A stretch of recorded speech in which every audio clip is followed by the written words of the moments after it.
Assalamualaikum warahmatullahi wabarakatuh. Perkenalkan, nama saya Hendrawan, NIM F01201515, kelas Ilmu Politik C, angkatan 2020. Sini langsung saja saya akan membahas tugas UTS Politik Agraria tentang mengenai materi yang telah kita pelajari di pertemuan kemarin. Pertemuan pertama itu mengetahui tentang istilah agraria. Agraria ini adalah berasal dari kata agraria, ya, dari bahasa Latin, yaitu ager, yang bermakna bahwa wilayah tanah pertanian atau sepetak tanah yang di dalamnya terdapat tanaman, binatang, atau permukiman warga yang dengan kata ini bahwa di pedesaan ada beberapa jenis daerah yang bertolak belakang tentang agraria. Contohnya ketimpangan oleh tuan tanah dengan petani miskin. Tuan tanah banyak tanahnya dan petani miskin terbatas tanahnya. Begitu. Dalam pelajari agraria ada hukum yang di dalamnya, yaitu tentang Undang-Undang Pokok Agraria pada tahun 1960. Kata agraria ini mengacu pada semua sumber daya alam, meliputi tanah, air, dan alam semesta atau ruang angkasa. Undang-undang pokok agraria dalam konteks ini adalah kata agraria memiliki makna yang cukup penting karena terkait dengan pengelolaan dan penguasaan tanah atas tanah dan sumber-sumber daya alam tersebut memiliki pengaturan hukum atau pengusahaan proses yang membuat hasilnya. Oleh karenanya, pemaknaan hukum yang luas tersebut bisa dikatakan bahwa soal penguasaan dan pemanfaatan tanah pertanian maksudnya, dan sebagai hak dasar kaum para tani dan beberapa konsekuensinya.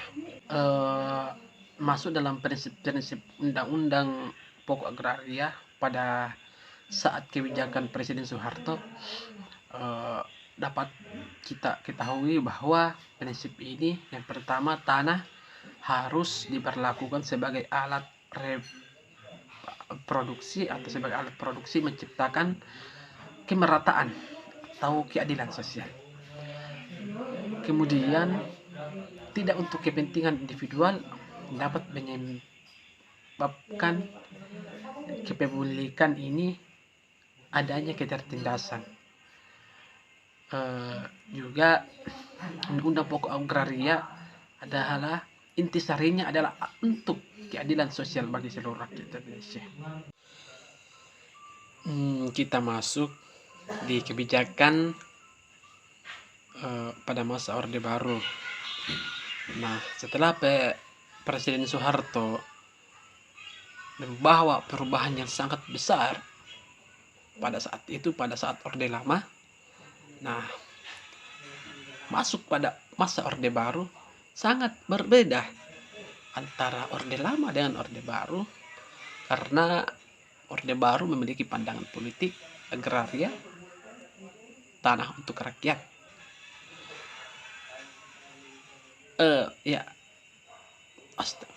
Orde Lama berprinsip bahwa tanah itu untuk rakyat dan tidak boleh untuk diperjualbelikan, dan tanah itu untuk para petani penggarap. Nah, lain halnya dengan Orde Baru. pada masa agraria rezim Orde Baru bertolak belakang dengan Orde Lama. Orientasi politik agraria rezim Orde Baru adalah untuk mendukung para investasi skala besar, untuk menyediakan lahan para penginvestasi yang ada di luar negeri atau yang memiliki kekayaan yang melimpah untuk bisa memprioritaskan investasinya di lahan tersebut untuk bisa memproduktifkan, menjadikan ladang bisnis, menjadikan ladang investasi di tempat itu.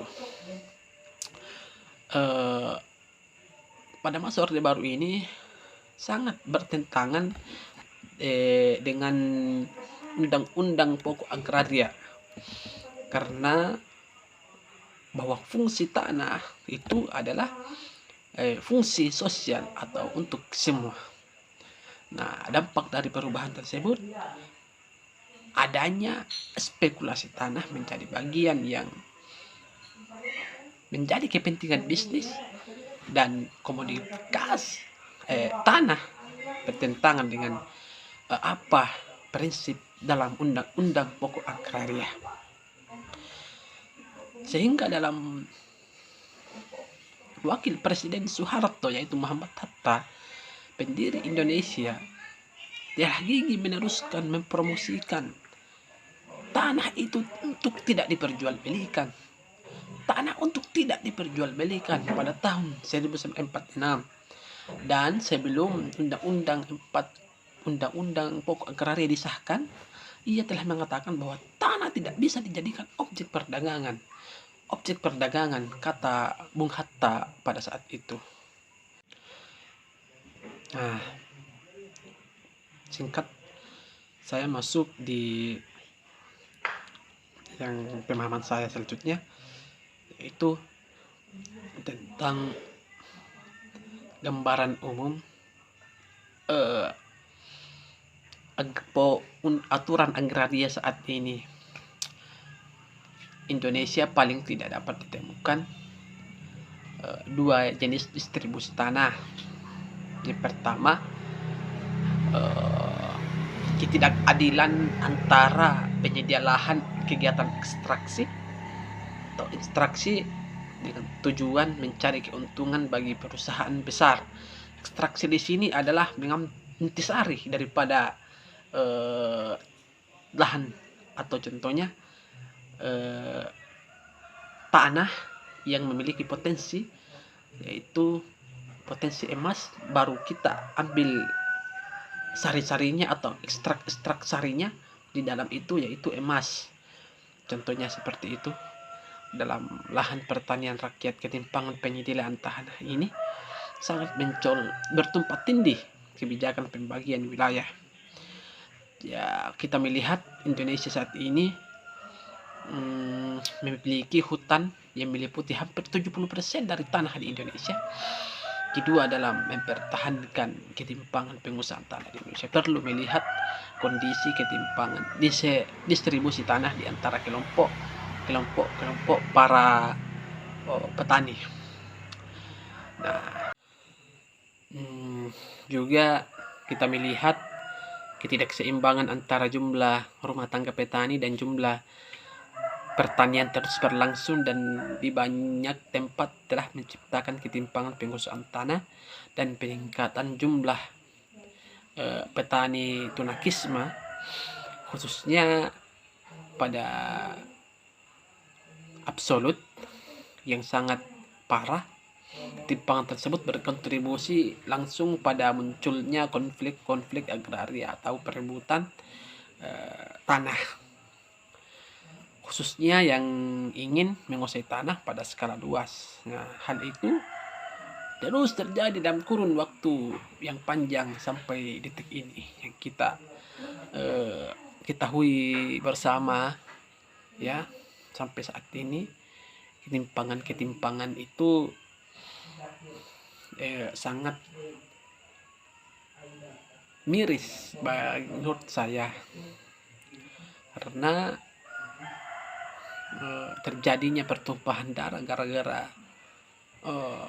agraria, sehingga jika dilaporkan ke dalam hukum, maka hukum yang akan membela si tuan tanah karena ia memiliki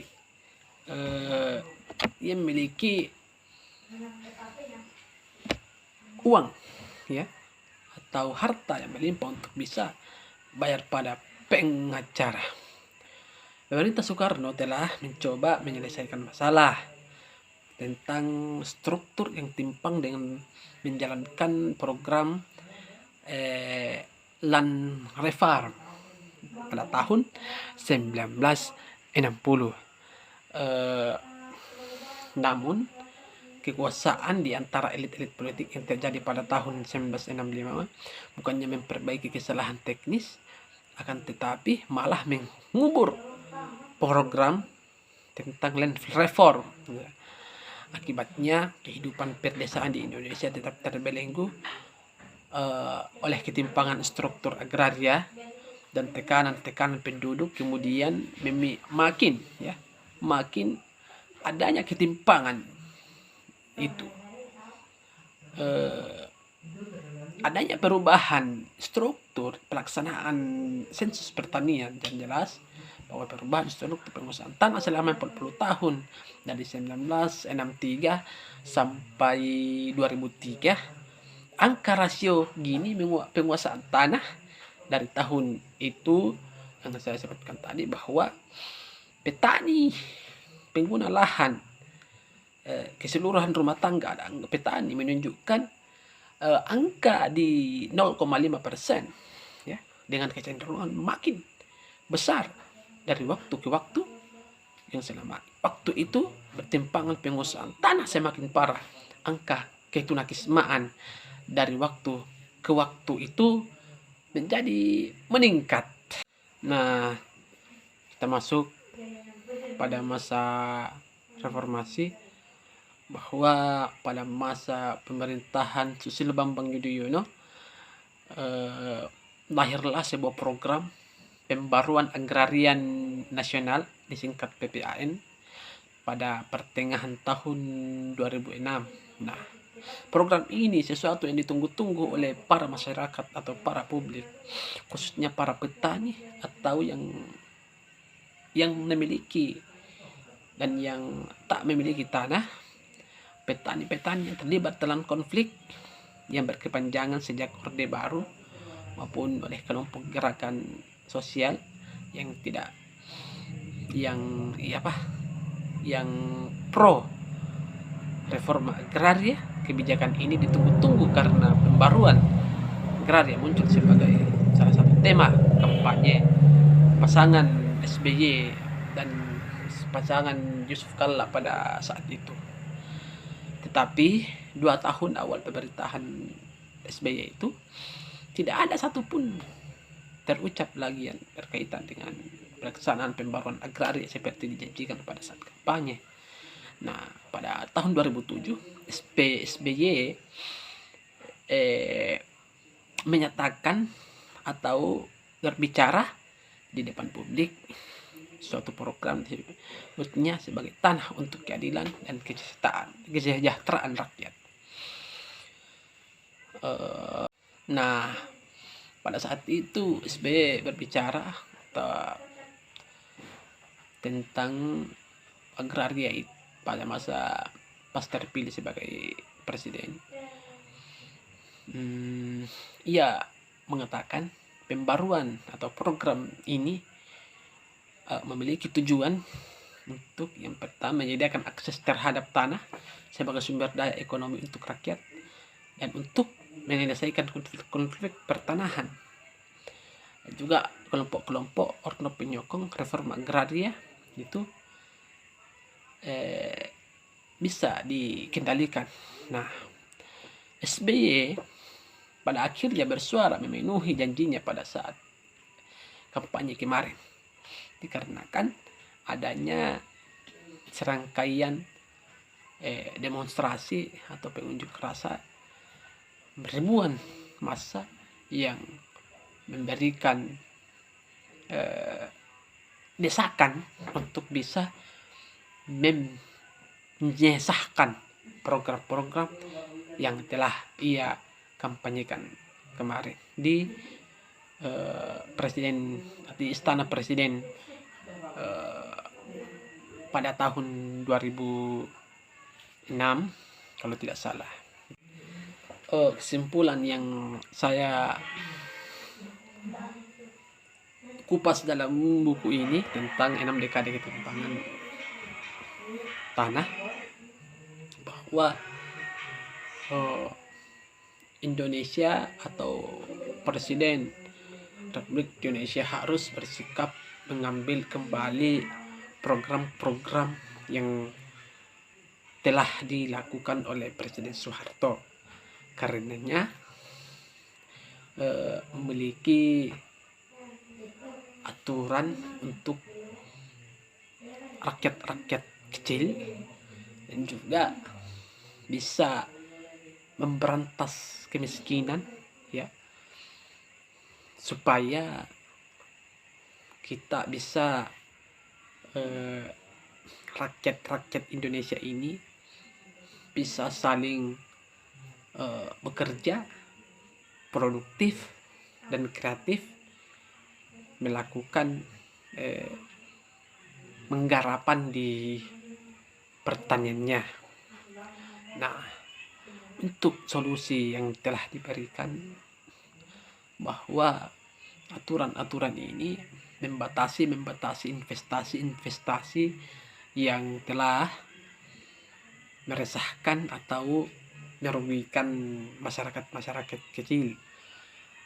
Nah, untuk kedepannya mari kita dukung masyarakat Indonesia untuk bisa kembali masuk dalam mengambil esensi pokok undang-undang pokok agraria. Sekian dari saya. Assalamualaikum warahmatullahi wabarakatuh.